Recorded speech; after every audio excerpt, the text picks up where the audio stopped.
আলহামদুলিল্লাহ আমাদেরকে সুস্থ রেখেছেন। এমন অনেক রোগী রয়েছে যারা কিনা আইসিইউতে ভর্তি।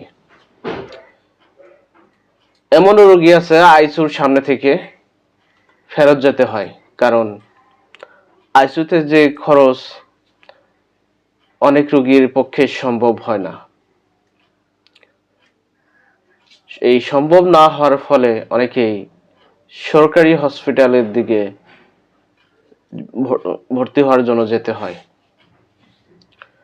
সরকারি হসপিটালে গেলে তারা সহজেই ভর্তি হতে পারে না, কারণ অনেক হ্যারাসমেন্টের শিকার হতে হয়। তো আমি বলবো আইসিইউতে যেসব রোগী থাকে আসলে তাদের কষ্টের শেষ নেই। তাদের এই দীর্ঘ সময় চিকিৎসার ফলে আশপাশের লোকজনও এক সময় দূরে চলে যায়। তো সবাইকে সুস্থ রাখুক, ভালো রাখুক, এই দোয়ায় সবাইকে অভিনন্দন ও বুক ভরা ভালোবাসা রইল। সবাইকে আসসালামু আলাইকুম ওয়া রাহমাতুল্লাহি ওয়া বারাকাতুহু।